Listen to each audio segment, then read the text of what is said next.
Preferably on your work or government computer. Hey, everybody. Welcome to another dose of taint from the Mahales at the Black Tower. That's right. That We're back. Taint no lie. We're back for another one. That's right. One more Here we game. are. We are back, What? and this week we have a fun topic, and we'll I'm get into super that in excited. just a minute. I'm Reese, your Ethan Mahale.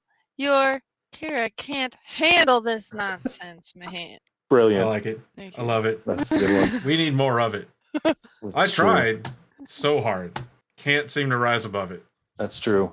It's hard. It's difficult. You can't do it sometimes. I'm Josh. I'm your Sorovan Mahale. And I'm a Gia Tower. I barely know her. Wow. And I'm Andrew, your Bijon Mahale, and we got a problem because Aiel Tradition just blue screened. Well, that'll make a lot more sense here in just a few moments. I'm loading up the But Gia Tower database, sir, and I got a blue screen of death. But you know what didn't blue screen? Black Tower Podcast patron. Come on over. Join us over on Patreon. Patreon.com/Black Tower Pod, where you can get some stickers and free merch at certain tiers, early episode access, exclusive access to pre-recordings. This one was a fucking doozy. You're going to want that. Oh, this one was a good one. Yeah. And we got some private Discord channels, and we like to hang out and chat and some of the Patreon stuff after we record the episode. Plus, you can listen live as we record the episodes, all that fun stuff. So if you like what we do and want to support what we do here at the Black Tower Podcast, it's one of the easiest ways to support us outside of liking and sharing and all that fun stuff. So if you can and you want to, join us. Black Tower Pod over on patreon.com. You can also just click a button to go there if you go to blacktowerpod.com. Personally, I just want to take a second really quick to thank our patrons because, I'll just say it. BTP is not the most famous show out there. It's not the most famous media outlet out there, but it is. I'd say we're a media outlet, period. I'd say we have a very loyal fan base, and I am super appreciative of that. I love our patrons, those guys and ladies. I mean, I use guys for everybody, but just to make sure I'm specifying everybody, the men and women who support Black Tower Podcast with our Patreon, with their Patreon dollars, like, you guys will never understand like how much that means to us. We really do appreciate it. And that's part of the reason why we try and amp it up at the Gathering Madness each year. We try and do something special each year. And it's because we have your support. The more support we have, the crazier we can get. And it's a lot of fun. And we just, I just want to take a second to really just say thank you. I really do appreciate all of our patrons. So. And it has lent its way to this very flattering, brief synopsis. So I love like asking Google and Gemini and like different things to like summarize like what is the Black Tower Podcast, because that sounds a bit narcissistic, I guess, but I'm just curious, right? Yeah. This one makes it sound like so smart.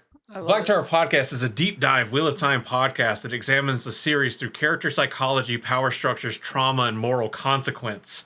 Rather than simple recaps, the show asks why characters and institutions behave the way they do, breaking down factions like the Black Tower, the Aes Sedai, and the Aiel with a critical, often uncomfortable lens.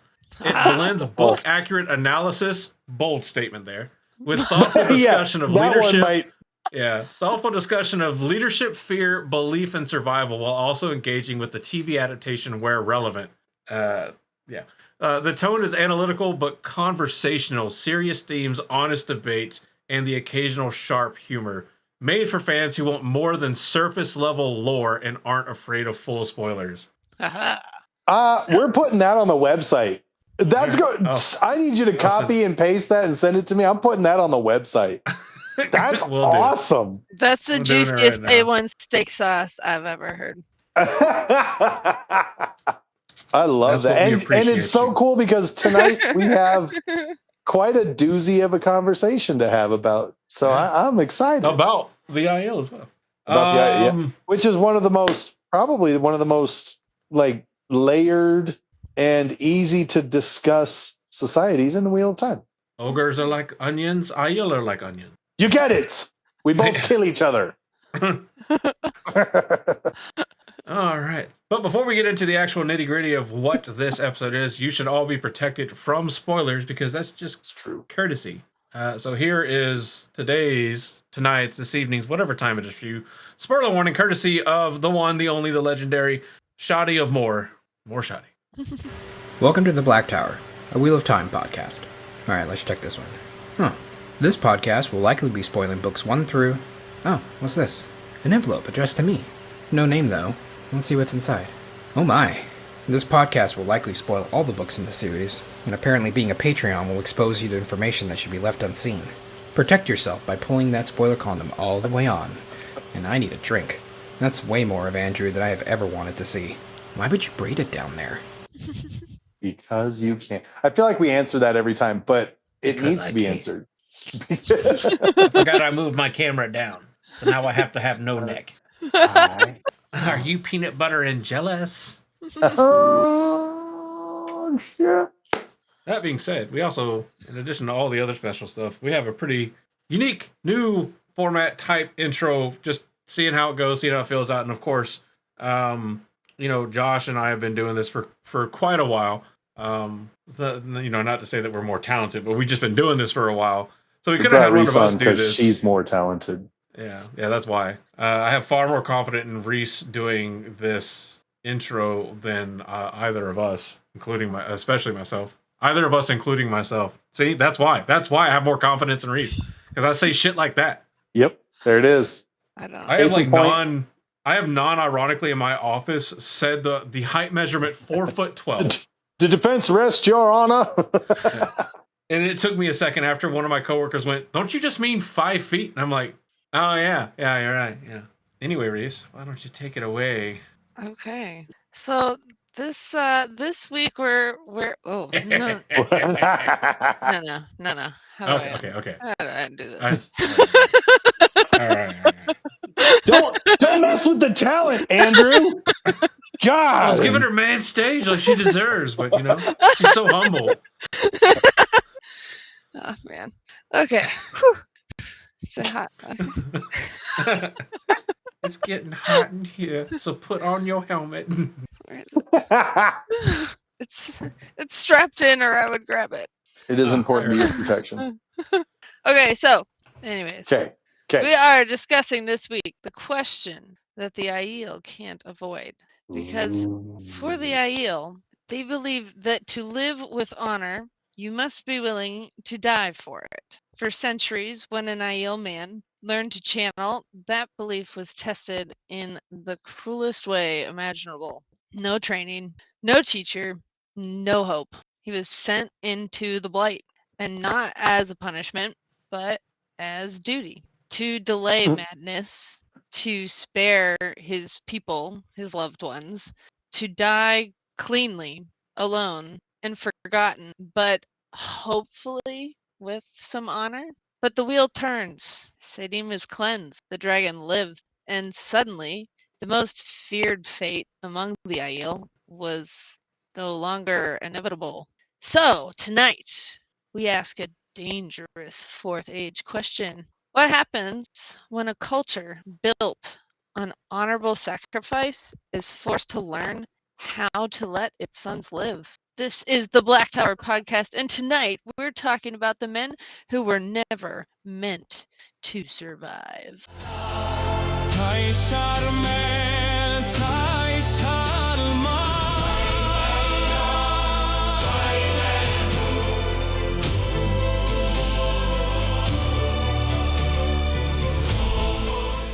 Shut up.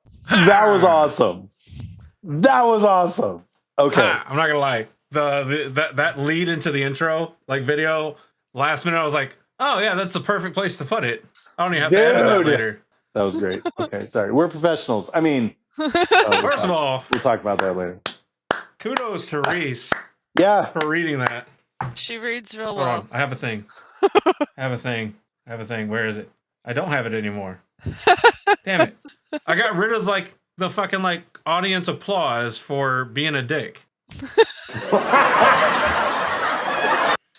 See? So Karma. I should have been a nicer person. So I like this discussion a lot, because for anybody you've already been spoiler warned. So for anybody who's not read the books, like, I'm sorry, you're about to get spoiled. But why are you still watching anyway? You're supposed to read the books before you get this far. As we all know, those men who learn that they can channel in the Aiel wasteland go to the Blight, and they don't go, it's not a punishment, right? They almost see it as like an honor, right? They almost see it as glorious, like honorable, because you're doomed to die. And what's the worst possible fate for an Aiel is to die being completely worthless to anybody.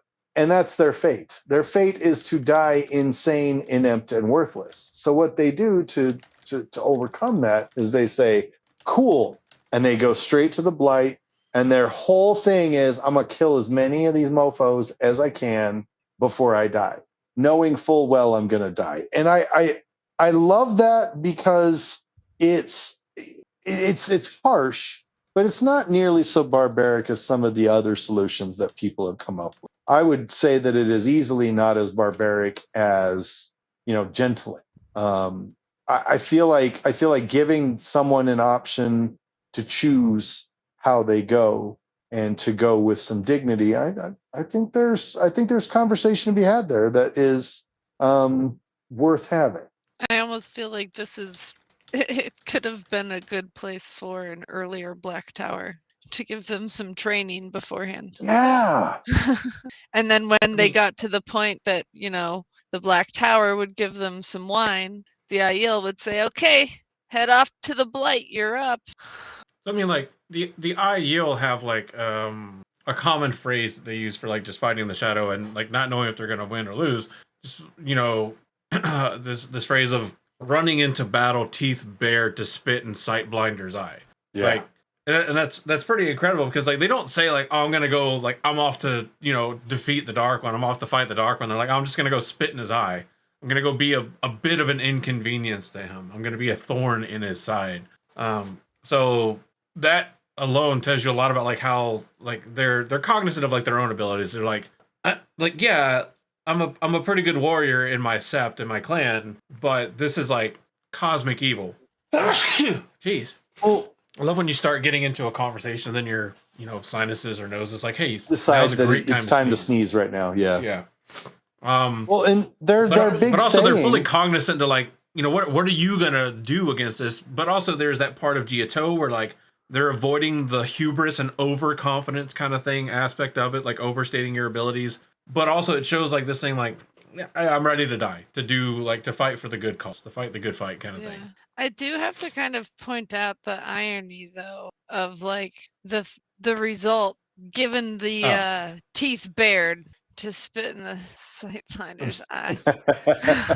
Well, and this is what I was going to say, Andrew, to go along with your whole, they recognize that they're just going to be a thorn in the foot kind of a thing. The whole saying, the creed, as it were, is till shade is gone, till water is gone, into the shadow with teeth bared, screaming defiance with the last breath, to spit into Sightblinder's eye on the last day.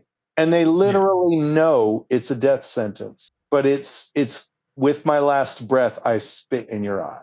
And I love that. They recognize it. It almost feels like they're a recognition of responsibility for why they have received the death sentence. And they accept it too, right? Because Giotto demands that of them. Giotto is going to tell them that, hey, this is your lot. You were dealt this hand and you must play it.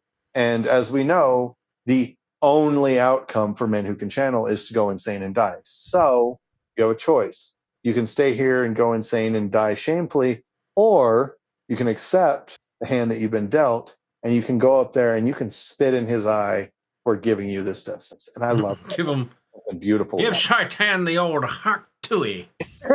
You got to give him the old hot tua and spit in his eye. I just like to think of it as, like, an old grandpa. So my grandpa used to chew tobacco, like old, like, red man chewing tobacco.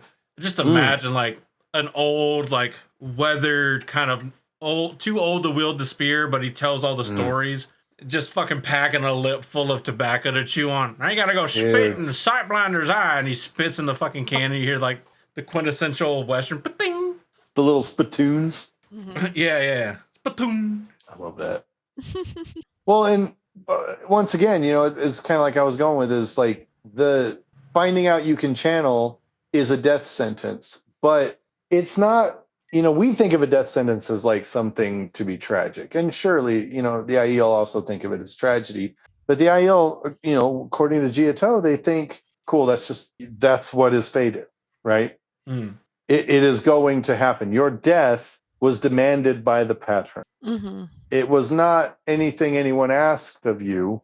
It is something, and you know what? There's probably even Aiel who talk about Giotto and say things like, "Hey, not only is that the hand that was dealt to you, but you bring honor to us by accepting the stroke that the Dark One has dealt you, and you'll bring even more G by attacking the Dark One back, by counterattacking. I feel like there's conversation within Giotto to interpret discovering you can channel as being attacked by the Dark One, and you're almost obligated to fight back. And not only is that obligation something that is, an opportunity to prove you have much honor, but it's also something that it brings those around you much honor because you have been raised right. You have been raised in accordance with Giotto. And I think So I think that's cool. I like that. I like that interpretation of it. I have an interesting thought based on this, and that is, what do you think the White Cloak's opinion would be on the Aiel handling of their male channelers?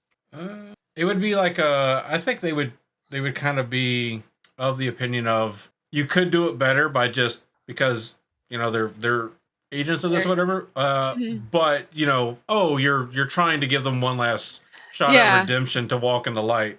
But Mhm. I think that drastically changes like when/if the White Cloaks find out that all of these male channelers they've been sending in to Whoopsie. fight at Shao Gul have all the vast majority of which have become dreadlords now. They just kind of go like, "Oh, we fucking told you should have just been killing them. You've been feeding them. You're all dark friends because you've been feeding the enemy army. Traitors, heathens, Yeah. dastardly ne'er-do-wells, every last one of you." But I think we might have established that I feel like the White Cloaks as an organization tend to be more short-sighted in themselves.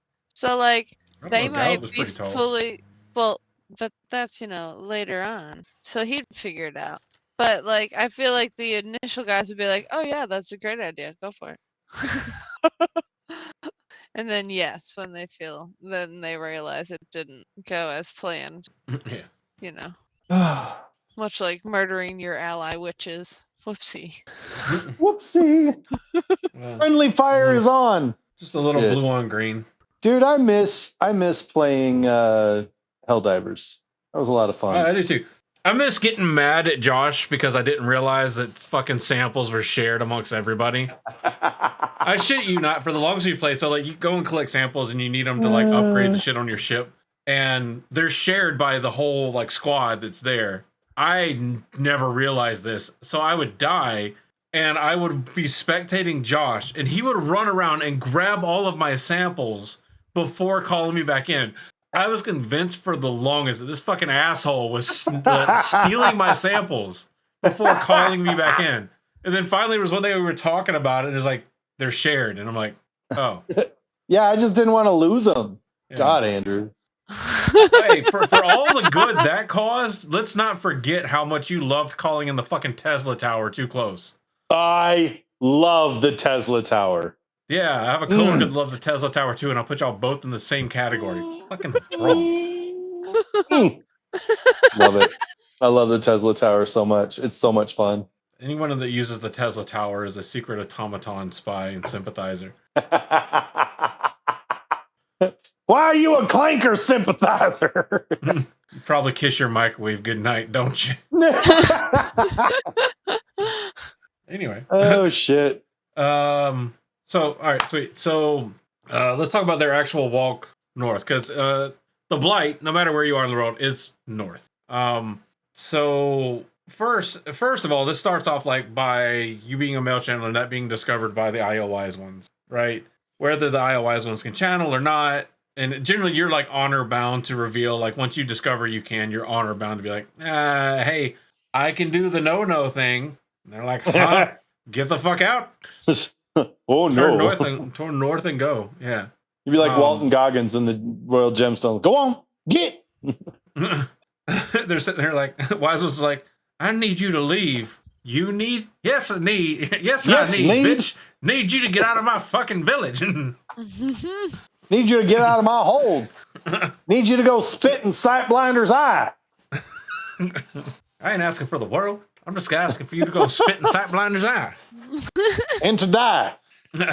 But from this, like, you're essentially like in an honorable way, because the Wise Ones in the IO culture seems to understand that you're not responsible for the fact that you can channel like that.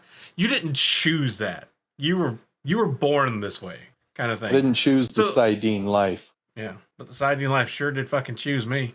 Mm-hmm. And so, you know, it's they view it as like this kind of like curse, and it's horrible to deal with, but it's an honor to handle it correctly and deal with it the way that they view is correct, which is to basically go into isolation, to be exiled from Aiel society, and to just march north and do whatever you can to damage the forces of the shadow. But this, I mean, besides the, you know, after effect of literally sending Dreadlord trainees to the forces of the shadow, you wind up For real though. Yeah, you wind up having this common issue amongst which is common amongst most male channelers until Rand's amnesty, is you get all this channeling without instruction. You just kind of figure out how to do this and do that, and maybe like there's definitely got to be male channelers that just burn themselves out before they even made it to the waste or to Shao Ghul. Yeah. Or burn themselves out in the effort of fighting. Yeah. Died of channeling sickness. Yeah, definitely, potentially. But then beyond that, they're going to have like accelerated madness too, so that makes them more susceptible to being turned. Which, if you guys didn't know, that was part of one of the reasons behind the Dark One putting the taint on saidin, is it made male channelers more susceptible to being turned to the shadow. Which is another reason why the story of Mazrim Taim is one of tragedy, not one of evil. No. Little bit evil. Little bit evil. Little bit evil, but also little bit tragedy. We'll give it a twist. We don't cut. We twist. Mazrim Taim as a castrato. Oh man. What we did to you? Is it fun or was it not so fun? We take the testicles and we cut them off. No. We don't cut anything. We twist. We twist and we twist and we twist and pop off. So I mean, obviously, there's more than likely shadow spawn encounters. This is going to happen. They're going to run into Trollocs. They're going to run into all kinds of things. In addition, they're also probably going to run into like the occasional Jumara, especially as they go more and more insane and they make more and more noise and attract more and more shit. But you know, after a certain point, the forces of the shadow have got to just kind of be on the lookout and be like, yeah, occasionally these half insane male Aiel that can use the one power just show up on our doorstep like a gift, like an offering. Hold on. Trollocs lead raids into the Borderlands, right? Where do the Trollocs, other than Shan-Chan, do we never hear of them leading raids into? The Waste. Ever. Which, partially, acknowledgeably, Aiel, way better, you know, fierce warriors, that kind of stuff. Do you think maybe they also kind of don't do it because they see this as a bit of like, we keep getting offerings from them, so if we don't fight them and kill them, they keep sending us people that fight for us? They also refer to the Waste as the dying ground. Yeah. So that would be the part that's like, hey, you know, they're really good warriors, they'll kill us all, and it's really hot, and the desert can't be good with all that fur. Right. But also, do you think part of it too, like, is also just... Could be. They've got insulation. For sure. Yeah, they're like, they've already given us so much. Should we really take more? This is the shadow we're talking about. At this point, we're just getting greedy. These guys are easy pickings. These guys are already sending us dreadlords. I mean, warriors sending us dreadlords, soft wetlanders. warriors sending us dreadlords. Right. I mean, I guess it was like, the Yeah. Shinar and Who knew? All you had to do was be like a crazy warrior society that would occasionally send sacrifices. Which now all I can think of is King Julian in the first like Madagascar movie. Oh, thanks for the sacrifice. Oh, here, have another sacrifice. No, thank you. I couldn't possibly eat more sacrifice. Oh, come on, eat another sacrifice. No, I don't want any more sacrifice. Look at you, you skinny, okay? I can't move it anymore, Maurice. Then the friendly gods eat up my sacrifice. Oh, thank you. Have another Yo, thanks sacrifice. for the Oh, sacrifice. thank you. It's a great sacrifice. It's Here, very have another nice. sacrifice. Look at you, you're No, I couldn't possibly eat skinny. any more sacrifice. Don't want any more sacrifice, okay? uh, Oh, so shit. anyway, ultimately, this is like cultural relief, right? It takes the burden off of the Aiel culture itself to deal with male channelers, other than, hey, here's a water skin full of Usquai. North is that way. Lanja.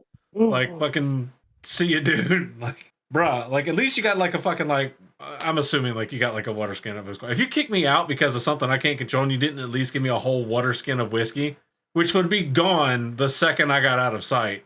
Hey, don't ever Which, forget actually, what maybe they not, did. because if I was honor bound, then I'd be like, oh, I'd get drunk and just fucking Don't ever forget Rand what on they your did to village. Connor McLeod. They just drummed his ass right outside the village. They didn't even untie himself. It's fucked up. I feel like that's a reference to something else. What? Have you not seen Highlander? The first movie? If I have, it's been forever. Josh, we continuously have these moments where you're like, have you not seen this movie? And I'm like, no, I haven't. And you're just I am like, heresy. reminded of that I am old. I know. No, it's not that. It's definitely well within the scope of movies for me to watch, because I do enjoy watching, like, or at least did, watching like Highlander- Owen Wilson movies and what's his nuts? I can't remember the main guy's name. So in the first Highlander, Christopher Lambert dies on the battlefield. I know that can be all they want. That's And the only reference I know. They bring him back to the village where he dies, and then he is revived because he's an immortal. And the village says that he is in league with Satan and casts him out. And it's a very heartbreaking scene.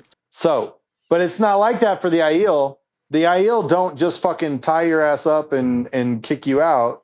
They go, here's a water skin, here's some Usquai, give them hell. And that's what I think. That's the thing, though, right? And that's kind of where I was going in the intro or in my opening statement with this, is that the Aiel don't view channeling as a curse necessarily, but more of an invitation, right? More of an opportunity. And once again, we learned that this goes horribly wrong, and they wildly misinterpret. But they view it as, okay. A great one-for-one example of this would be kamikaze pilots from World War II. Okay, a kamikaze pilot, they get into their plane and they have, I don't know if people know this or not, but they had the funeral service right there. A kamikaze pilot would get into the plane, they would have a funeral service, everybody would cry, everybody would mourn, everybody would say goodbye. They would put the canopy on, and then they would weld the canopy closed. So that pilot isn't getting out of that plane alive, right? Like there's a sociological, psychological step-by-step process for making sure that this person knows they're not coming back. And of course, with kamikaze pilots, they were all volunteers. But I digress. It also has like a rich, incredible history behind kamikaze, stemming from the kamikaze wind that protected them from like not one, not two, not three, but like 4 different naval invasions from mainland China across the Sea of China or Sea of Japan. So when you have so there's a lot more to it. Like, pilot, it's actually a really cool history, which like most of the Japanese history is. Sorry, I'm going to shut up. Josh, go ahead. No, you're good. No, you're good. You're good. You mentioned Japan. I don't know as much as you, but it still makes me go whoo. No, and that's the thing, is I love that, because this the Aiel male channelers, and honestly, I just made this connection right now while we were doing this, is the Aiel male channelers are essentially involuntary kamikaze pilots. Only instead of them, everybody thinks that they fly into the Blight and die in glory and in defense of the light. But what ends up happening is not that.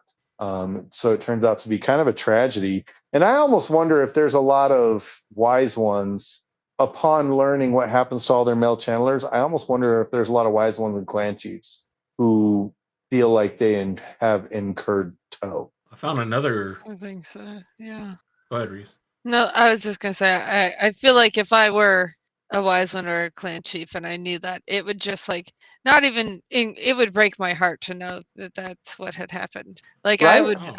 I would probably throw up, like knowing that I had sent somebody to that fate. It's definitely discussed Like, as like a that's somber terrible. kind of thing. Like Like- none of them are like, yeah, we got rid of another one. They're all like, fuck, Yeah, man, this yeah. sucks. Because Again, like it's again, not, like the thing is like they're not truly exiled. They are sent out with a spear, which continues to keep the mark of them as an Aiel, still a warrior, still bound by Giotto. Food and water, enough to begin the journey north. So like you're not meant to starve. You're not meant to die. Like exactly. Right. you're expected. It's expected that you're going to die, but they're not there to hasten it. They send you out with clothing and basic gear, like practical travel items for the desert. Nothing ceremonial, nothing excessive. Just like you're going for another trip, another excursion. And the biggest thing is like they send you out with your honor intact. You're not shamed. You're not cursed. You're not treated or teased or tainted. You're not sent out in a negative way. Like it's a very like kind of somber but honorific kind of thing. And another like slight parallel here, something else I know a lot of people enjoy, and I know Josh and I enjoy the history of as well. Spartan exposure, more in the structural sense, not a moral parallel, but the structural sense. Because in ancient Sparta, if an infant was deemed unfit for future military service or just unfit for the Spartan society, you were left out and exposed to die and expected to survive on your own. They wouldn't kill you, but they left you out, and it was kind of a thing like if you defied all odds and managed to survive, then it was ordained by the gods, and you might be special. But ultimately, the end goal was preservation of the group and the strength of the group and keeping them strong and ready to fight off what was coming and not at danger from within. And the responsibility was diffused across the tradition of doing it. There weren't individuals necessarily responsible for it. It wasn't like, hey, Becky is responsible for like my child being left out to die. This Right. is Spartan code. This is Spartan law. It was the gods, the will of the gods. Yeah, but Which All right, sweet. which kind of brings Yes. us to another point, because now we introduce some elements into the story where we have direct conflict. We have a man who can channel who is now our savior. And what's interesting about Rand is that he kind of like forces them to reanalyze this whole situation. They have to. Like, this is a grown male channeler that has survived, and they accept him not because of that, maybe even in spite of that, but they accept him because he's the Karakarn. And that prophecy that they have, the that carrot corn. yeah, the carrot corn outranks the Just because you are chief of chiefs does not mean you are a king. the carrot corn outranks the pears. I mean, And- the carrot corn outranks the fear. It forces them Kind of to like Giotto, make- they have like this prevalence of prophecy over existing standard, right? So like you said, Rand is accepted even though he's a male channeler, even beyond for them, I think even more starkly beyond that, because the Aiel don't see him as Aiel because he didn't grow up in the culture. Like they're like, okay, cool, yeah, you may come, like you share blood. That doesn't mean shit. Like I consider people like my closer sisters than my blood sisters because we fought together and did all the shit together. But for Rand, he fulfills a prophecy. And it's like, okay, Karakarn, he can channel. It's going to be difficult. But a lot of like the channeling part of it, they're just kind of like, that's a later problem. That's a tomorrow Aiel problem. They're a little more focused on the part in between, like the, him being found in the last battle and that part in between where it's like only a remnant of a remnant will survive. And then they're just kind of like, there's some of them that are like, the one time prophecy tells us we have to accept a male channeler. And they're like, a lot of you are going to fucking die. Which And they're just kind of like, we should have just kept them all. Like, why Which- do we which get is rid of them if a interesting. bunch of us are going to die? which is interesting because G-Ito and Prophecy kind of offer a channel, kind of offer a sidestep, a way out, right? But even with that quote unquote way out, it's like you're just saying, right? Rand will save a remnant of a remnant. Is it because he's a male channeler? Now we have questions. Now, as Aiel, we have questions. We have some very uncomfortable conversations that we need to have, and G-Ito compels us to have these conversations. The power of G-Ito compels you. The power of G-Ito compels Yeah. you. Release her, demon. And because now the Karakarn, granted the Karakarn is not a king, but the Karakarn can channel. The Karakarn is now responsible for the events of the world, and the Karakarn makes a decree that flies in the face of well-established tradition with G-Ito. Wait, do we see in the books that they still repeat the phrase that the Karakarn is not a king even after Rand does conquer? Well, it does after Tyr, but Yeah. you can still use the High Council as saying it's a multifaceted leadership structure. But after like Ilion, people say like the Karakarn is not a king, Yes. and he like literally holds up the fucking like the crown of swords. It's like, no, I'm literally a fucking king. Like I'm the ruler of 3 separate kingdoms now.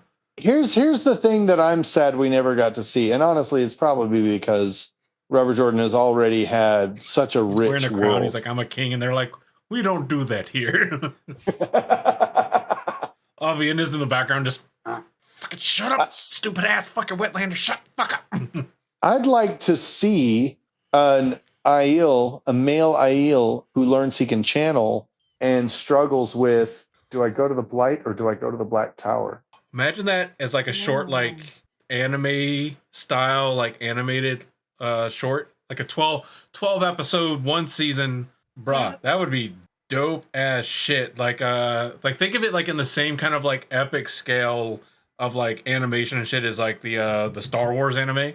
See, that's what I mean. It would almost be like a new, like it would be an Aiel Black Tower, but it would just be like a new Aiel sept, like the channeling male sept. Like they would Ooh. just come from wherever and join together and train. Like that's what I think it would be. It's like They would have to, And they 'cause would in the Dragon's Peace, they take on the role as like the world's police, which As with that, is like the Black literally Tower an kind of like international signs on to security be a bit force. of like the enforcement role of channelers, but you would want that amongst like your regular police force as well.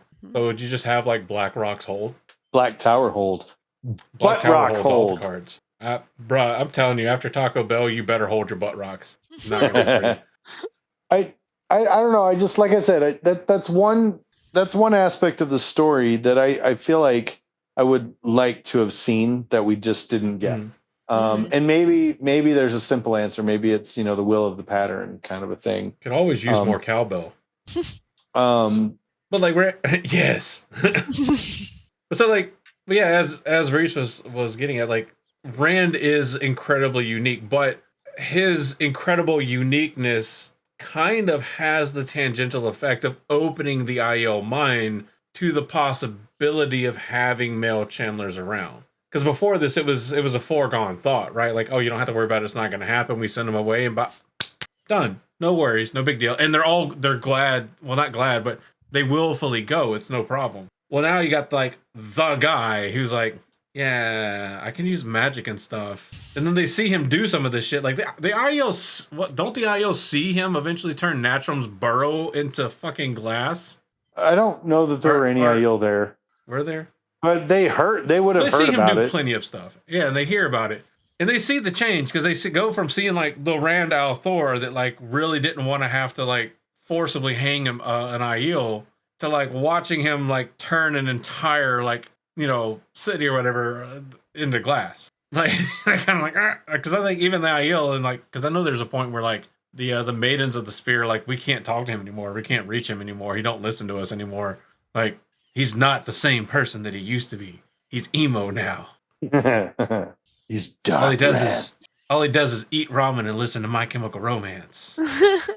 But yeah, I think Rand creates the potentiality for them to accept male channelers remaining or being a part of Aiel society. Like plants like the little brain seed kind of thing. Because then the next thing we have is, and we don't have to spend too long on it, is the cleansing of saidin in Winter's Heart. Like this climax situation where you have, Rand as, the potential savior, destroyer of mankind, who's already only kept a remnant of the Aiel. They still have Aiel that are, deserting daily kind of stuff as they see him do more and more stuff. Is like his kind of instability is not helping them maintain numbers in the slightest.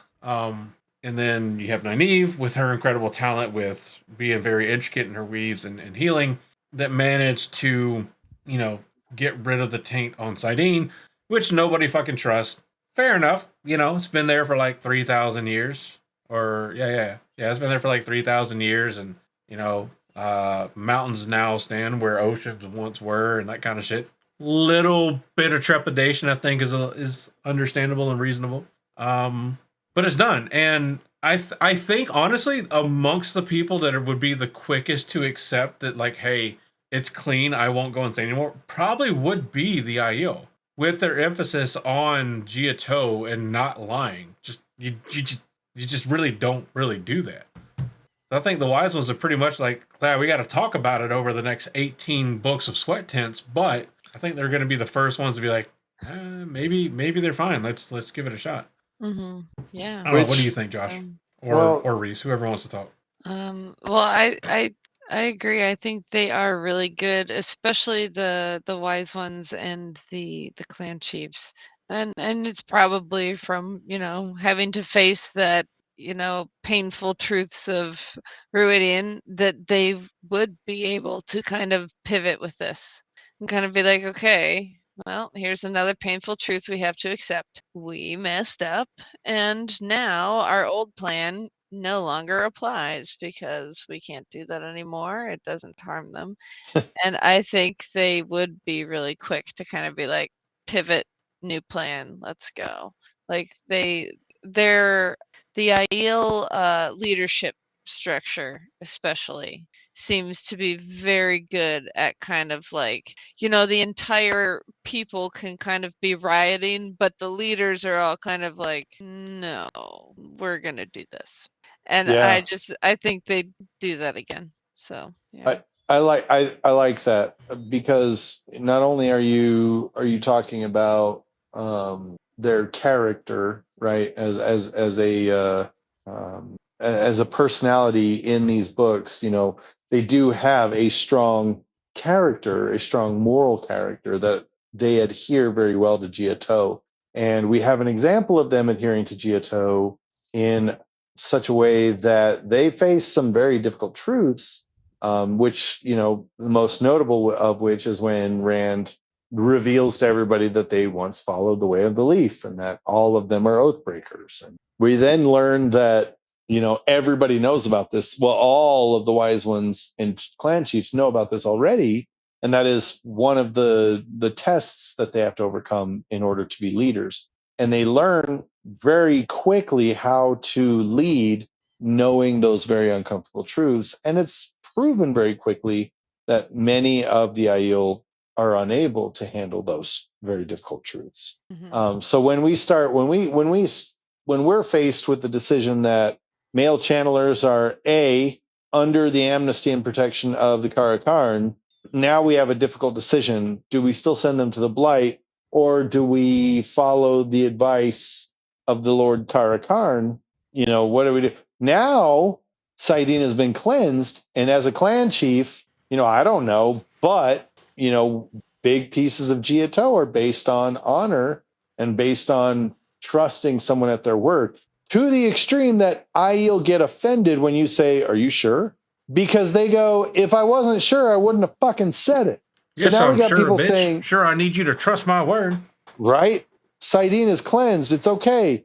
You're not going to go insane by channeling anymore. And now the Aiel are forced to either accept it or not accept it. And when they accept it, now they have to decide what to do with men who can channel. Because are they going to be clan chiefs? Are they going to form their own set? Are they going to go to the Black Tower? Like When you think about it, they like, have a whole new subsect of people that they need to fold into Giotto. Think about it. For thousands of years, like as horrible of a curse as it was, being born as a male Aiel channeler was a guaranteed path into an honorable death. Because it didn't matter how you died, as long as it wasn't like out of resisting leaving and you didn't like violate the other tenets of Giotto, your death would be honorable. Because at the very least, even if you died starving, dehydrated in the desert, you died because you left to keep the Aiel safe from what you could become. Honorable death, regardless. That's pretty fucking incredible. So, like, you look at that now, and it's like, okay, what would male Aiel channelers have to suddenly gain about lying about what happened in mass? Like an occasional one or two after everything that's happened and the Shido's betrayal and the upheaval and you know everything else. Like, okay, maybe, but suddenly, like any of them that show up are like, yeah, no, it's cool. No weird oily slick anymore. No more Tati Bangho. It's okay. Scout's honor. Source, trust me, bro. Just trust me. But on the counter side, because of that, IO society is now in uncharted territory. They have no answer, no structure, no direction to give male IO channelers. And so, while there is this blessing of you're not destined to die anymore, IO male channelers enter into the fourth age with an identity crisis. And this is going to be in the shape of a warrior versus channeler, you know, using the spear versus the one power. Go ahead, Josh. There's another fantasy book. It's a book series. I believe the book series it's written by David Weber, and the specific book is called The War God Zone. Okay. And in this particular book series? Maybe that might be it. Yeah, the War God's own. Yeah, the War God series. And it's really great. There's this really cool aspect. There's a wizard. There's a character who he's a wizard. He has magic, and he fights in one of these battles. And he's using a sword. And at one point in time, someone says, "Why aren't you using magic?" And he goes, "It would be like punching children in the face." And so this wizard uses a sword to be fair on the battlefield, which I always kind of got a giggle at. But I didn't see that in animes. This does bring up a pretty interesting question with regard to Aiel, because there's a lot of Giotto involved in how they fight. And on one hand, I'd be willing to say, hey, as a male channeler, I can use my spear, I can use my arrows, and I can use my channeling all at the same time, and you just have to get fucked if you don't like it. But then I can see other people being like, there's no need to fight someone when I have a spear and they're unarmed. It's not fair. Therefore, any kill I get is not honorable. There's no G in it. Also, in Giotto, if I can touch someone with the power, I'm not claiming any guy shine, even though I'm touching them, just not touching them. Well, in Giotto, it's considered dishonorable to beat an enemy because you have an overwhelming advantage. Like, there's no honor in that. That's why, like, the wise ones don't actively engage in IO conflicts as combatants. They only engage either directly against other wise ones that can channel or purely in defense of themselves. So, do you now have the wise ones expand from just being female IO channelers to being female and male Aiel channelers? Or do you say that Aiel wise ones are women who are wise ones, some of them can channel, and Aiel males become clan chiefs, and some of them can channel? Or do you find ways to build channeling into Giotto so it can still be honorable? Or do we take the potentially scapegoaty answer of a Dragon's Peace Aiel society that now must be intertwined with the wetland? And so now, because there's no longer that, the physical reality of the Dragon Wall for now is still there, but the societal barrier is no longer there. I mean, at this point, the Aiel have been in the wetlands running around fighting for the light for like a year and a half, if not 2 years. the world is kind of gonna be forced to start getting a little bit used to the Aiel, especially when Rand had them operating as like the kind of police factions in Tyr and in Camelin and in these areas, and they're going to be continuing that function, right? So, maybe it's not that crazy that they go off and train at the Black Tower for at least some semblance of time, at least to a point where they can control it where they're no longer in danger. And then at that point, they kind of get faced with the decision, just like maidens get faced with a decision. You can either give up the spear or you can reject the skirt, right? You can be a wise one, and you're strongly encouraged to do so because, especially if you can channel. But this implication seems to be that you can reject becoming a wise one, and that while, like, initially they're not going to be happy about it, they'll honor your decision. But, like, once you reject it, you'll never get another opportunity to be a wise one. Well, no, that's not really right. They're pretty much just like, no, you're going to be a wise one. That's it. There's no choice. Yeah. So no. there's something. Once they've decided you're going to be a wise one. So does something similar happen? Because I have a feeling that the wise ones are still going to carry on as like the main kind of governing force of the Aiel. So is it going to be a thing where the wise ones kind of get to see the training and skill of male channelers, and like the stronger male Aiel channelers go on to function as in that channeler aspect, and the weaker ones like just come back and integrate into society in some kind of helpful way or whatever? Where because think about it, living in an area where firewood isn't exactly the most plentiful thing in the world, and where you can literally create water and everything out of thin air. Just imagine how useful you are to a sept that like needs to keep a kiln going for blacksmithing. Imagine like, hey, these two subsets, of this clan are having a water feud right now, and you can just go in there and be like, lake. Well, maybe not lake, but buckets of water, little drizzle. But for real though, yeah. Let me go and bless the rains down in the cold rocks hole. I mean, it's one of those changes that changes it's we use the phrase game changer a lot, but it's literally a game changer. It changes the entire landscape and nature of their society, which they've already faced. The Aiel have faced essentially the Aiel have essentially faced like 3 extinction level events, right? One, it was notified to them that they were all followers of the Way of the Leaf and they're all oath breakers. 2, your male channelers are no longer quarantined. They're protected by the Lord Dragon under his amnesty. And oh, by the way, saidin is cleansed now anyway. So there's no need for amnesty in the first place. And 3, towards the end of the story, where they become enforcers of the dragon's peace, you cannot return to the waste. Some do, right? But you can't seclude yourself in the waste anymore. Exactly.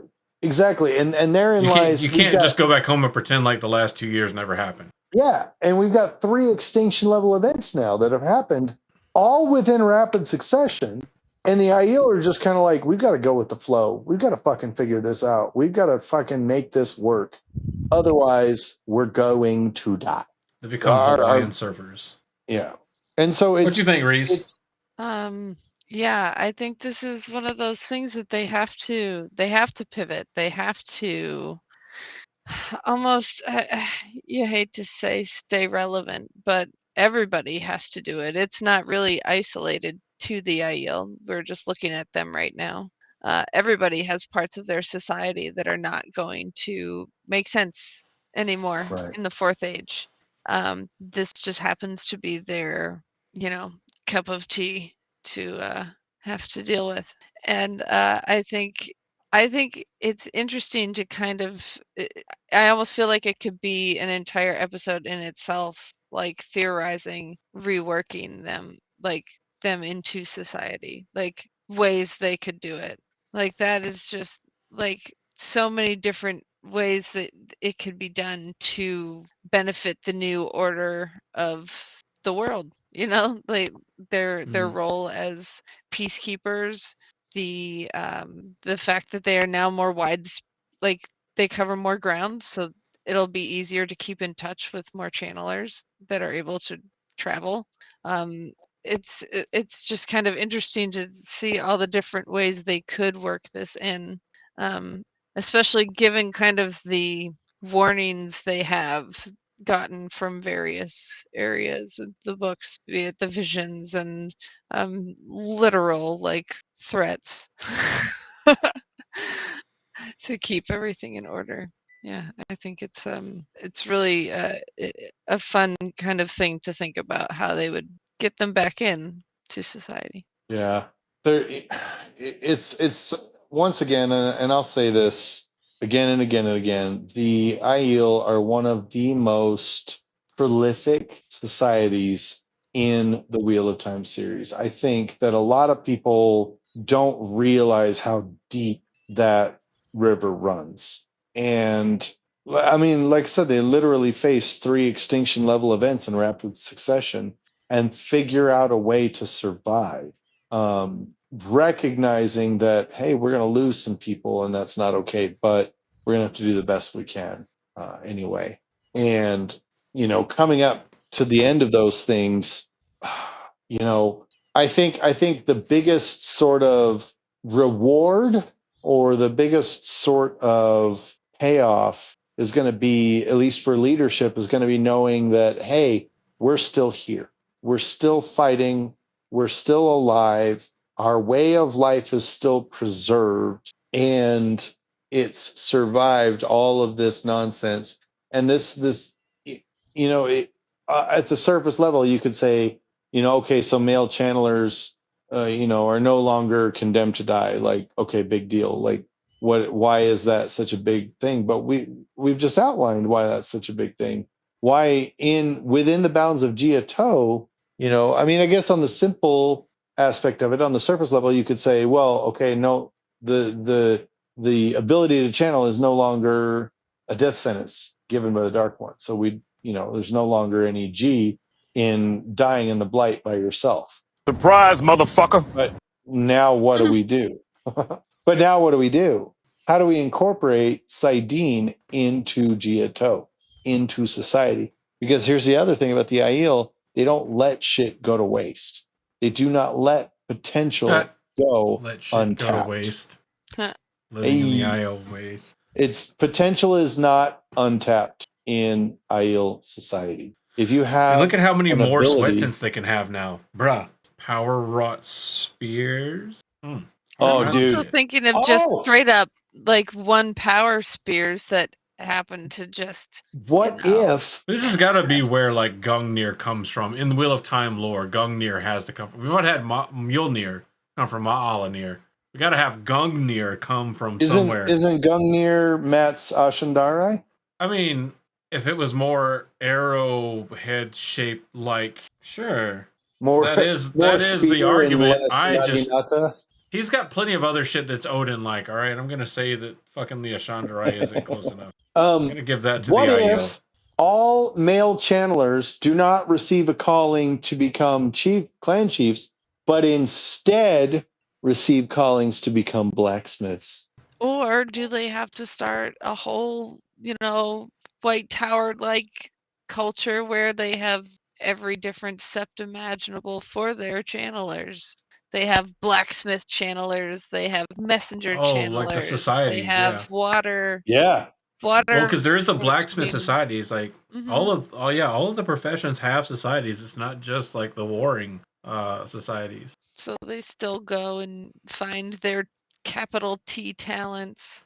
Oh, but if they do that, do they force the female channeling wise ones to restructure as well?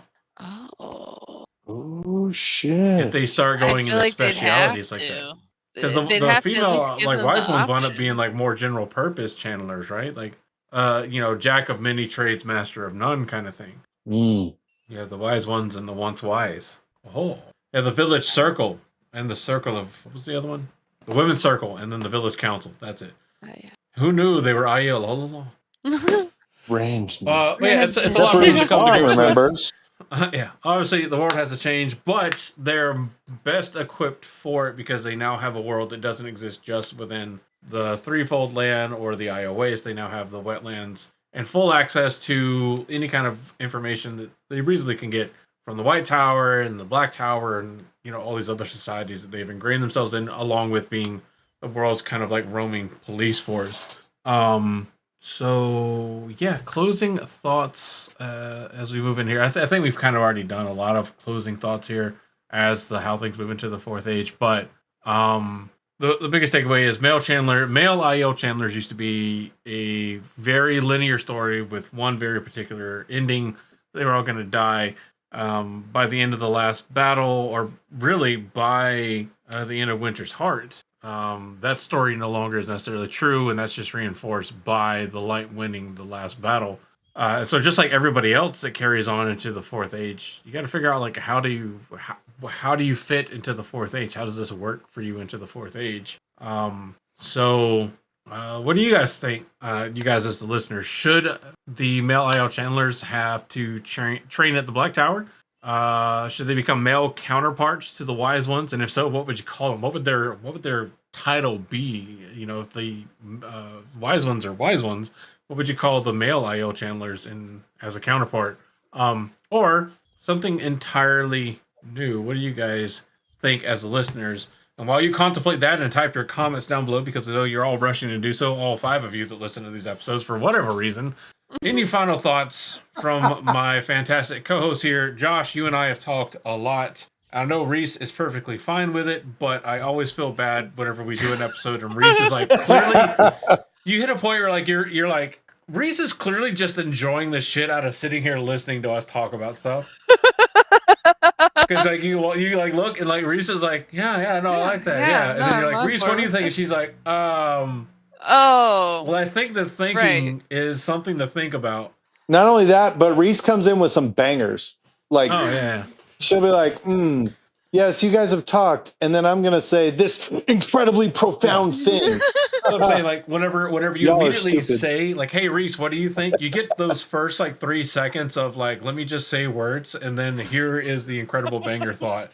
Yeah, you gotta wait for the gears to grind back into motion. A little bit of a loading screen, but, you know, we all have our own. Oh. Yeah, yes. yeah. We all have It's our a thing. own. It's a glorious loading screen. We're happy to have you here. Thank you. Proud. I'm trying my best to make it not sound like some kind of like Thank backhanded compliment insult kind of thing. It's not. Thank you. It's not. It's okay. Those are my favorite kind. We learned at the Gathering Madness. We did. That's why you have a helmet now. By the way, a version to expose start beams in the saving house. for the Gathering Madness. Just saying. I know it's January. Oh yeah. We're literally 10 months away, but I'm telling you right now, I'm giving you time.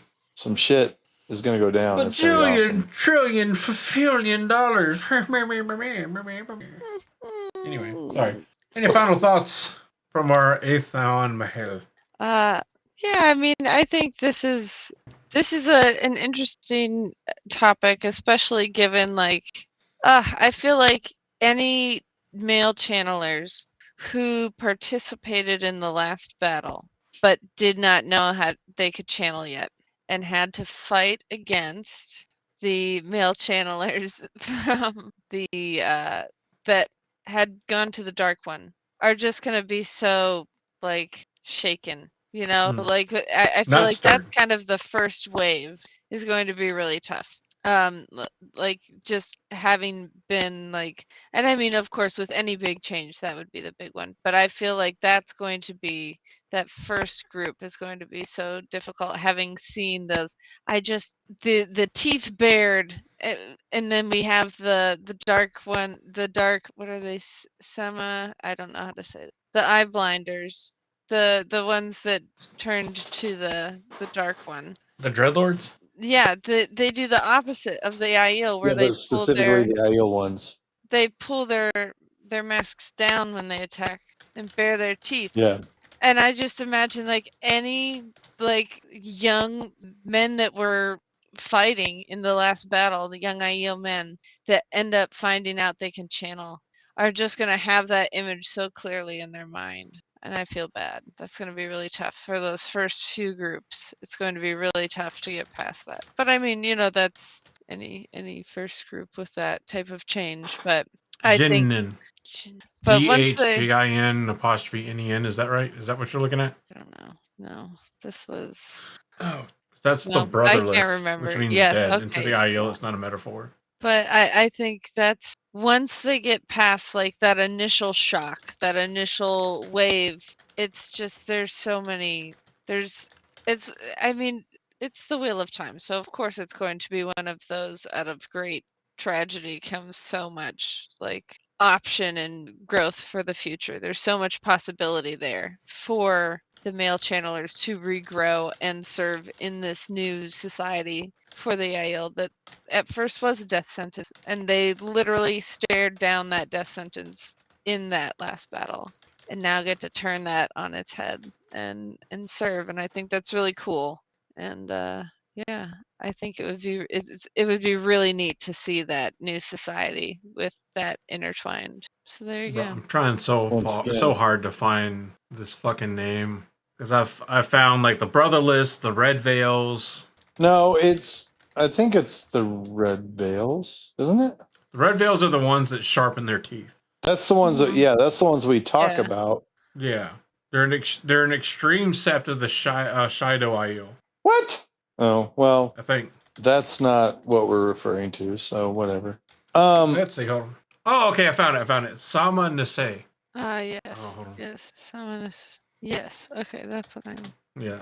SAMMA apostrophe SEI. Sama Nase meaning eye blinders in the old tongue. But they These are are the red male Aiel veils. channelers and their descendants who serve the Dark One and dwell in a town constructed by prison labor in the Great Blight. Dwell in the town. Here is in the chat the link to the wattfandom.com There you go. page. Watt.fandom.com. Yeah. I knew every So- time I found like an answer, it wasn't the answer that Reese was talking about, and I was so pissed that I was like, "Nope, that's not it. Where is it? Where is it? Where is it? Where is it? Where is it?" I eventually found it. Eventually got there. You got there. Alright. That's what matters, is you got there.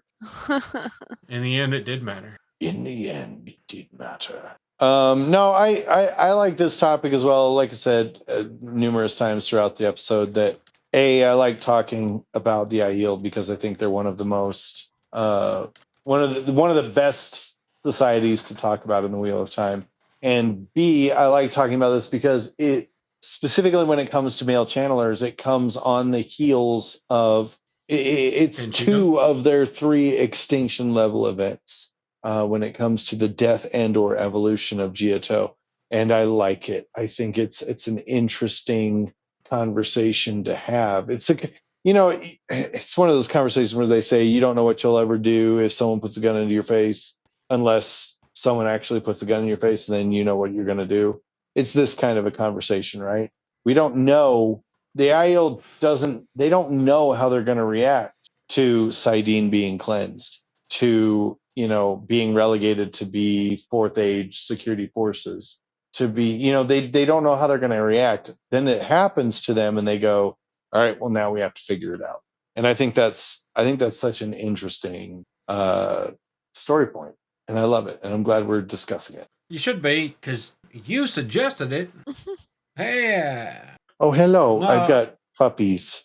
Oh my Oh no. goodness. Hello, puppies. Oh, hello, puppy. Yes, you want to be on camera? Yes, you That's do. exactly how it was like whenever the male channeling Aes Sedai or male channeling Aiel showed up in Shao Gul. That is exactly what happened. Like, oh, look Suddenly, at me, you're puppies. attacking me? Oh no, you're my friend. Suddenly, puppies. Oh, Summon to yes. say. Oh. Summon to say, and summon to All summon. right. Say goodnight, puppies. Good night, puppies. Yeah, no, That's my final It's a really thoughts. cool story. It's a really cool thought experiment. What happens to the most infamous warrior faction from the Wheel of Time? Whenever like their most relatively easiest dealt with situation is now like you can't do that anymore. They've never been forced in the situation to deal with male channelers. Now it's a whole new waterway they have to navigate, which is a more apt term for the Aiel that aren't used to navigating water. So I like it. I think we made some good ground on the discussion. I don't have a lot more to add to the final thoughts here. As we sign off for the night. Oh, that's a good sign, signing off as I'm yawning. Oh, again, everybody, if you like what we do here and want to see us do it more or support it and you want to do more, then like and share the videos and comment and that kind of stuff. If you're able to do more than that and you really want to, don't hesitate to head on over to patreon.com/Black Tower Pod. You get some pretty cool benefits from there. It changes with the tiers, but all tiers get to watch us record live. And at certain tiers, you get stickers and free merch. The stickers are free as well. We don't charge for the stickers and send you like shirts or whatever for free. That'd be kind of weird. But I guess it could happen. I mean, is it really free if you're like supporting us? It is. Because your support goes straight back into the podcast. Early episode access, generally about a week and a half early access, but at least 4 or 5 days. Exclusive pre-recordings that you don't get anywhere else. And then, of course, those private Discord channels and post-show chats after we record live. And again, like I said earlier, you can watch the live episodes as we record them here.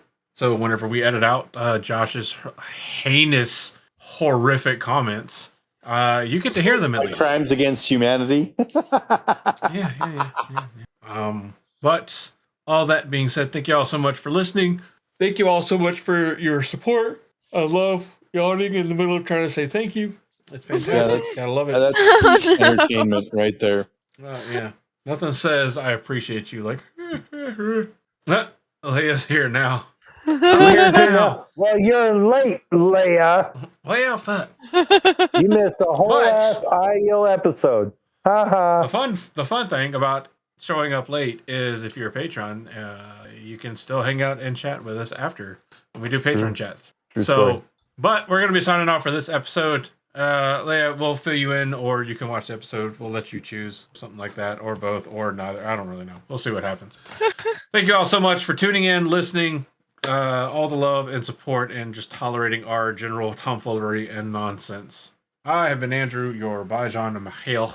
I've been Reese, your Ethan Mihail. And I've been Josh, your Soravan Maheo. And thank you for tuning in. Thank you for receiving this week's dose of taint. And we hope that wherever you are, you're just a little bit more insane than you were when you first got here. Oh, by the way, would you like a glass of wine? Good night, y'all. We love y'all. And we'll see y'all again. Same taint time, same taint channel.